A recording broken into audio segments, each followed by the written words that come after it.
बातचीत के टेबल पर ही मसला है। मैम हम तो यही कहेंगे कि हमें बातचीत के लिए भी ना बुलाएं, जैसा उन्होंने कहा था। अभी मुझे लग रहा है कैबिनेट जल्दी हो जाएगी, दूसरी सेशन भी लगने, तो सेशन लग रहा है, उसी पहले सेशन में ही हमारा मसला हल हो जाए। हमें बुलाने की भी जरूरत नहीं है, हमें सिर्फ वहां से ही ऑर्डर करते कि SRO 64 को हमने इम्प्लीमेंट कर दिया।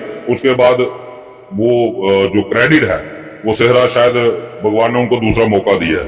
2014 में भी उनकी कैबिनेट में ये मसला आया था, और जैसा कि राठौर साहब भी बोल रहे थे, एक दिन मैंने उनका भी मीडिया ब्रीफिंग सुना कि वो कह रहे थे कि ऑलरेडी सेक्टेड में पड़ा हुआ है जो इनकी रिपोर्ट है, जो हम लागू करने वाले थे। हम तो वही करेंगे, उसको जल्द से जल्द लागू करें, और ये मुबारकबाद के हकदार वो जो है वो उमर अब्दुल्ला खुद। मैंने देखा आज ही सुबह पेपर पढ़ रहे थे तो उनको नई गाड़ियां मिल गई है।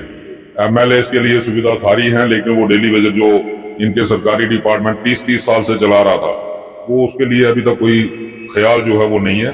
गुस्सा कहाँ गया रवि जी? तो लगातार आप कहते हैं कि हमारा परिवार चलाना मुश्किल हो रहा है, पेंडिंग वेजेस रिलीज नहीं हो रही है, धरने पर बैठे हैं, बच्चों को खाना नहीं खिला रहे हैं, हम स्कूल नहीं भेज पा रहे हैं, दवाइयां नहीं करते, वो गुस्सा कहाँ है? मैम मैं तो स्पष्ट कहता हूँ, फिर मेरी बातें सबको चुभती भी हैं, कि हमारे जो लीड करने वाले लीडर होते हैं ना, आज तक अगर डेली वेज का मसला हल नहीं हुआ तो उसमें बहुत बड़ा रोल जो है वो लीडरों का भी रहा है। हमारे लीडर प्रेफरेंस देते हैं अपने रिलेशंस को। किसी नेता के साथ रिलेशन बन गया, किसी नेता के साथ फोटो आ गया, तो उसी में खुश हो जाते हैं। यहाँ कोई मुद्दों के ऊपर वोटिंग नहीं हुई, ना कश्मीर में ना जम्मू में। जम्मू में वोटिंग हुई है कश्मीर के खिलाफ, और कश्मीर में वोटिंग हुई है जम्मू के खिलाफ। जम्मू वर्सेस कश्मीर के नाम पे वोटिंग हुई है। मुद्दों पे अगर वोटिंग होती तो ये हालात नहीं होते। यहाँ खिचड़ी बननी थी, यहाँ कम से कम 4-5 पार्टियां मिलकर सरकार बनाती, ये हंग असेंबली बननी थी। लेकिन यहाँ क्लियर है कि लोग मुद्दों के ऊपर वोट नहीं देते, अपनी परेशानियों के ऊपर वोट नहीं करते। हमारे डेली वेजर नेता जो थे वो कह रहे थे हमें हिंदू राष्ट्र बनाना है, हमें देश के लिए वोट देना है, हमें पता नहीं किस चीज के लिए वोट देना है। उनको तो डेली वेजर का मुद्दा ही नहीं था। अगर डेली वेजर इसी तरह से बटा हुआ रहा तो कुछ नहीं होने वाला। अगर डेली वेजर अपनी माइंडसेट को चेंज करेगा, अपनी प्रायोरिटी सिर्फ और सिर्फ रेगुलाइजेशन पे रखेगा, तब जाके कुछ हो सकता है, तब जाके सरकार पे दबाव बनाया जा सकता है। मैम मेरा कोई पर्सनल दुश्मनी थोड़ी थी बीजेपी के साथ, मैंने तो बीजेपी के बिना कभी किसी को वोट दिया ही नहीं है, और 26 साल में इनका कार्य करता रहा हूं। लड़ाई सिर्फ इतनी थी कि इनके ऊपर दबाव बनाया जा सके, और ये दबाव बने और डेली वेजर की मसले को ये अनसुना ना करें। और जब हमने दबाव बनाया तो हमारे ही लोग उन पे शील्ड बन के खड़े हो गए उनके साथ। जम्मू कश्मीर की बहुत बड़ी मांग थी कि एक स्थायी व स्थिर सरकार होनी चाहिए ताकि जो लंबित पड़े हुए मामले हैं उनका निवारण हो सके। और जम्मू कश्मीर की जनता सबसे मुखर होती है एक मामले को लेकर, वो है डेली वेजेस की रेगुलाइजेशन का मामला और उनकी पेंडिंग वेजेस का मामला। मेरे साथ रवि हंस जी हैं। उमर अब्दुल्ला ने मुख्यमंत्री के रूप में शपथ ले ली है। अब उम्मीदें क्या बनी है या नहीं बनी है, इन्हीं से जानते हैं। रवि जी क्या लगता है, नए मुख्यमंत्री आए हैं और किस तरह से उम्मीदें हैं? मैम सबसे पहले तो आपके चैनल का बहुत बहुत धन्यवाद, और जिन लोगों ने शपथ ली है, जो नए जीत के आए हैं, उन सभी को मुबारकबाद। लेकिन वो कहते हैं कि हालात वही हैं। हमने देखा आज ही सुबह पेपर पढ़ रहे थे तो उनको नई गाड़ियां मिल गई है। MLA के लिए सुविधा सारी है, लेकिन वो डेली वेजर जो इनके सरकारी डिपार्टमेंट 30-30 साल से चला रहा था, वो उसके लिए अभी तक कोई ख्याल जो है वो नहीं है।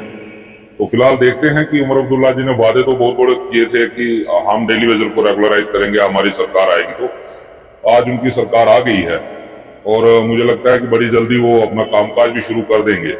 तो देखते हैं। अभी कोई बहुत बड़ी उम्मीद तो कह नहीं सकते, विश्वास नहीं कर सकते, क्योंकि ये लोग सत्ता में रह चुके हैं पहले भी। लेकिन ऐसा लगता है कि 10 साल ये सत्ता से बाहर रहे हैं, शायद इनको एहसास हुआ होगा कि जब सत्ता चली जाती है तो तब कैसा महसूस होता है। तो वो खुद कह रहे थे कि पिछले 5 साल जो लोग मेरे सलाम का जवाब नहीं देते थे, तो मेरे ख्याल में वो बड़ी बात ही जानते हैं कि सत्ता ही सब कुछ है इन पॉलिटिशियनों के लिए। तो अगर डेली वेजर का मसला हल करेंगे तो शायद इनको दोबारा भी मौका मिल सकता है दोबारा रिपीट करने। कितने दिन हो गए आपको यहाँ पर बैठे हुए धरने पर, और उसके बाद क्या कुछ हालात बदले प्रशासन के लिए? मैम 2 साल 4 महीने हो गए, आज 2 साल 5वां महीना आज शुरू हो गया, लेकिन डेली वेजर की जिंदगी में कोई बदलाव जो है वो नहीं आया। एक उम्मीद थी केंद्र सरकार पे, पिछले दिनों जब इलेक्शन हुआ तो एक बहुत बड़ी होप थी कि इलेक्शन से पहले, जैसा कि अमूमन होता है कोई भी पार्टी होती है जिसके पास सारा दारोमदार होता है तो वो कोशिश करती है इलेक्शन जीतने के लिए हर एक एफर्ट्स करती है। और हमें भी ये उम्मीद थी कि असेंबली इलेक्शन से पहले कोई ना कोई केंद्र सरकार जो है वो डेली वेजर के लिए तोहफा जो है वो जरूर देगी। लेकिन बड़ा अफसोस हुआ कि जिनके पास सत्ता थी, सब कुछ था, और वो अक्सर उनके नेता ये कहते भी थे कि हम ही डेली वेजर को रेगुलराइज करेंगे। लेकिन इलेक्शन गुजर गया, जब इलेक्शन अनाउंस हो गया तो हमें क्लियर हो गया कि केंद्र सरकार जो है वो डेली वेजर के लिए कुछ भी करने वाली नहीं है। तो कोई बहुत बड़ा बदलाव जो है डेली वेजर की जिंदगी में नहीं आया। और अब जो नए लोग आए हैं, देखते हैं ये क्या करते हैं। भाजपा के मैनिफेस्टो में तो था कि डेली वेजर्स को जो है हम उनके लिए सोचेंगे, रेगुलराइजेशन की बात तो नहीं है लेकिन सोचेंगे। ये तो जब गृह मंत्री ने वो डेली वेजर का पूरी तरह से बात की या फिर उन्होंने मैनिफेस्टो लॉन्च किया, उन्होंने तो जिक्र किया था। मैम इतना जितना उन्होंने सोचा इतना कोई कम नहीं है कि 17 महीने की वेजेस भी उन लोगों ने पेंडिंग रखी हुई है डेली वेजर की अपने टेन्योर में। तो मेरे ख्याल में इतना ही सोचना उनका बहुत था डेली वेजर के लिए। तो और ज्यादा कुछ सोचने वाली मुझे लगता नहीं है कि कुछ सोचा होगा। अगर सोचते तो इलेक्शन से पहले कर देते, और अगर इलेक्शन से पहले कर देते तो ये जो नारा लगा रहे थे ना कश्मीर से कमल खिलेगा, तो वो गारंटी थी गुरेज वाली सीट ये 100% जीत जाते।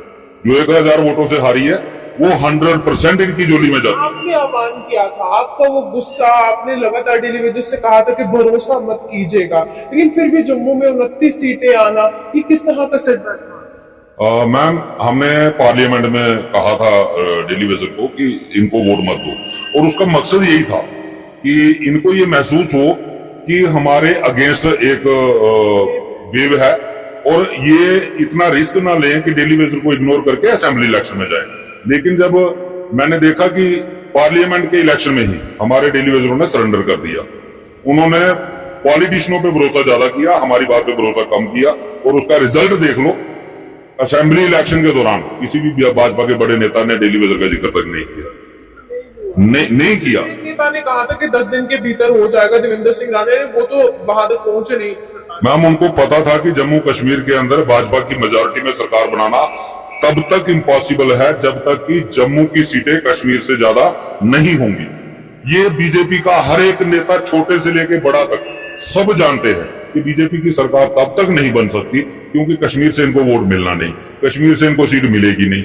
जम्मू के अगर 43 की 43 भी ये जीत जाएंगे तब भी ये सरकार नहीं बना सकते। वो बड़ी ये जो 29 सीटों में कितने प्रतिशत जो है वो डेली वेजर्स का रहा होगा, जो आप कह रहे कि समर्थन कर रहे थे नेता? मैम 90% डेली वेजर इनके फेवर। गुस्सा कहाँ गया रवि? जो लगातार आप कहते हैं कि हमारा परिवार चलाना मुश्किल हो रहा है, पेंडिंग वेजेस रिलीज नहीं हो रही है, धरने पर बैठे हैं, बच्चों को खाना नहीं खिला रहे हैं, हम स्कूल नहीं भेज पा रहे हैं, दवाइयां नहीं करते, वो गुस्सा कहाँ? मैम मैं तो स्पष्ट कहता हूँ, फिर मेरी बातें सबको चुभती भी है कि हमारे जो लीड करने वाले लीडर होते हैं ना, आज तक अगर डेली वेजर का मसला हल नहीं हुआ तो उसमें बहुत बड़ा रोल जो है वो लीडरों का भी रहा है। हमारे लीडर प्रेफरेंस देते हैं अपने रिलेशंस को। किसी नेता के साथ रिलेशन बन गया, किसी नेता के साथ फोटो आ गया, वो उसी में खुश हो जाते हैं। यहाँ कोई मुद्दों के ऊपर वोटिंग नहीं हुई, ना कश्मीर में ना जम्मू में। जम्मू में वोटिंग हुई है कश्मीर के खिलाफ, और कश्मीर में वोटिंग हुई है जम्मू के खिलाफ। जम्मू वर्सेस कश्मीर के नाम पे वोटिंग हुई है। मुद्दों पे अगर वोटिंग होती तो ये हालात नहीं होते। यहाँ खिचड़ी बननी थी, यहाँ कम से कम 4-5 पार्टी मिलकर सरकार बनाती, ये हंग असेंबली बननी थी। लेकिन यहाँ क्लियर है कि लोग मुद्दों के ऊपर वोट नहीं देते, अपनी परेशानियों के ऊपर वोट नहीं करते। हमारे डेली वेजर नेता जो थे वो कह रहे थे हमें हिंदू राष्ट्र बनाना है, हमें देश के लिए वोट देना है, हमें पता नहीं किस चीज के लिए वोट देना है। उनको तो डेली वेजर का मुद्दा ही नहीं था। आपने खुद इंटरव्यू किए हैं, आपके चैनलों पे बोला हुआ है। मुझे बात बताइए, जम्मू में ना दरबार मूव का मुद्दा काफी ज्यादा मुखर हो रहा है, लेकिन जम्मू का व्यापारी कह रहा है दरबार मूव कीजिए। अब वहां से तर्क आ रहे हैं कश्मीर से कि आपने तो वोट दरबार मूव के खिलाफ दिया है। उसी तरह से डेली वेजर्स की भी बात हो रही है कि जम्मू के डेली वेजर्स जो है उन्होंने तो बिल्कुल खिलाफ वोट दिया उन लोगों के जो पूरी तरह से व्यवस्था में शामिल है। हाँ मैम, यही तो सबसे बड़ी मुसीबत है। इसी वजह से तो डेली वेजर आज तक पीछे है। मैंने पहले कहा कि डेली वेजर के नेता खुद का सेल्फ इंटरेस्ट देखते हैं, डेली वेजरों के लिए नहीं लड़ते। मैंने बड़े बार चैनलों पे बोला है, ये बड़े बड़े नेता मेरे पर्सनल रिलेशन, बड़े अच्छे रिलेशन थे इन लोगों के, बड़े अच्छे रिलेशन थे। लेकिन हमने जब डेली वेजर की आवाज उठाना शुरू किया, हमने अपने रिलेशन नहीं देखे, हमने सबके रिलेशन खत्म कर दिए कि हम अगर डेली वेजर को लीड कर रहे हैं तो बात डेली वेजर की होगी। जब तक डेली वेजर का मसला हल नहीं होगा तब तक ना किसी को सपोर्ट करेंगे ना किसी के खिलाफ। हमने वोट ही नहीं डाला। नहीं डाला, क्योंकि हर एक पार्टी जितनों ने भी इलेक्शन कंटेस्ट किया सबने डेली वेजर का शोषण किया, और फिर हम डेली वेजर जाके उनके आगे ही सरेंडर कर दे तो घुटनों के बल चल के लड़ाइयां नहीं जीती जा सकती। पैरों पे खड़े होने पड़ता है, अपना एक स्टैंड बनाना पड़ता है, तब जाके लड़ाई लड़ी जा सकती है। उमर अब्दुल्ला है, कांग्रेस है, लगातार वो आपके लिए मुखर रहे हैं। यहाँ मैं कहूँ जब चुनाव से पहले भी बातचीत हुई है कि डेली वेजेस को रेगुलाइजेशन के दायरे में लाया जाएगा, क्या उम्मीद है कि आने वाले दिनों में यहाँ पर उमर अब्दुल्ला? मैम, जो हमने यहाँ अब तक मैंने सिनेरियो देखा है, अगर डेली वेजर इसी तरह से बटा हुआ रहा तो कुछ नहीं होने वाला। अगर डेली वेजर अपनी माइंडसेट को चेंज करेगा, अपनी प्रायोरिटी सिर्फ और सिर्फ रेगुलाइजेशन पे रखेगा, तब जाके कुछ हो सकता है, तब जाके सरकार पे दबाव बनाया जा सकता है। मैम, मेरा कोई पर्सनल दुश्मनी थोड़ी थी बीजेपी के साथ, मैंने तो बीजेपी के बिना कभी किसी को वोट दिया ही नहीं है, और 26 साल में इनका कार्यकर्ता रहा हूं।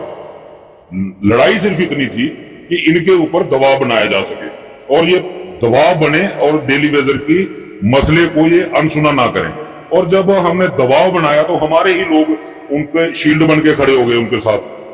हमारा जो बनाया हुआ दबाव था उसको रिलीज कर आपको दिया। ऐसा क्यों बोला जाता है कि रवि जी आप आवाज नहीं बन पा रहे हैं, ये जो पूरी तरह से आपने धरने रखे हैं इसका कोई फायदा नहीं है, पानी बन के कॉल दे दीजिए, फिर आरोप तो आप पर भी लगाए जाते हैं? मैम, जो लोग आरोप लगाते हैं वो घर पे बैठ के लगाते हैं, वो सिर्फ सोशल मीडिया तक करते हैं, वो कभी ग्राउंड में नहीं आते। उनको आप कभी सवाल पूछे ना कि आप ये बताओ आज 800 कुछ दिन हो गए ये धरना प्रदर्शन चलते हुए, आप कितने दिन आए हो, वो कभी नहीं आए, वो सिर्फ घर से बैठ के करते। 3.5 महीने काम छोड़ हड़ताल रही। काम छोड़ हड़ताल का मतलब क्या होता है? जब आप काम नहीं करोगे पानी कौन चलाएगा? अपने आप अल्टरनेटिव ऑलरेडी बंद हो जाएगा। अगर काम चल रहा है, अगर आप पानी भी चला रहे हो, सब कुछ कर रहे हो, तो हमें कॉल देने का क्या मतलब बन जाता है? 3.5 महीने काम छोड़ो हड़ताल का मतलब क्या है? अगर आप लोग सभी काम छोड़ दो, 2 दिन ये सरकार नहीं चल पाएगी, सिर्फ 2 दिन। लेकिन हम करें, हम 5 लोग क्या कर लेंगे? हम 5 लोग यहाँ बैठे रहेंगे, सारी उम्र बैठे रहेंगे, कोई फर्क नहीं पड़ने वाला। यहाँ पे डेलीगेशन मिलने जाएगा मुख्यमंत्री से, क्योंकि एलजी से तो मुलाकातों का दौर बहुत लंबा चला है। मैम, फिलहाल अभी वो लोग मिल रहे हैं जो कि पिछले 2.5 साल से कहीं पिक्चर में नजर ही नहीं आ रहे थे, जिनको हमने 10 बार कहा कि भाई आप ही जागो, आपकी वजह से हमें कमजोरी आ रही है। हमें बार बार एडमिनिस्ट्रेशन क्वेश्चन कर रही है कि भाई जम्मू में प्रोटेस्ट हो रहे हैं, कश्मीर में क्यों नहीं हो रहे? आज वो लोग मिल रहे हैं, सारे जाके फोटो शोटो डाल रहे हैं, फोटो सेशन कर रहे हैं, बड़े बड़े देख रहे हैं। अभी प्रेस कॉन्फ्रेंस है, कभी कोई बड़े बड़े जो प्लेटफॉर्म है उनके भी नाम आ रहे हैं अभी कि हाँ इन्होंने मीटिंग कर दी, इन्होंने फलाने को मिल गए। अभी उनको मिल लेने दो, फिर हम बाद में मिलेंगे, क्योंकि हम ग्राउंड पे लड़ना जरूरी समझते हैं। हम फोटो सेशन में ज्यादा विश्वास नहीं करते, हमें क्रेडिट नहीं चाहिए, हमें रेगुलाइजेशन चाहिए। अगर उनके मिलने से मिल जाए तो हम उसमें भी खुश हैं। एक्चुअली देखिए उमर अब्दुल्ला की मुख्यमंत्री के तौर पर तो क्या लगता है, एक बार फिर से वो लाखों की तादाद में डेली वेजर को सड़कों पर आना पड़ेगा या बातचीत के टेबल पर ही मसला है? मैम, हम तो यही कहेंगे कि हमें बातचीत के लिए भी ना बुलाएं, जैसा उन्होंने कहा था। अभी मुझे लग रहा है कैबिनेट जल्दी हो जाएगी, दूसरी सेशन भी लगने, तो सेशन लग रहा है, उसी पहले सेशन में ही हमारा मसला हल हो जाए। हमें बुलाने की भी जरूरत नहीं है, हमें सिर्फ वहां से ही ऑर्डर कर दे कि SRO 64 को हमने इम्प्लीमेंट कर दिया।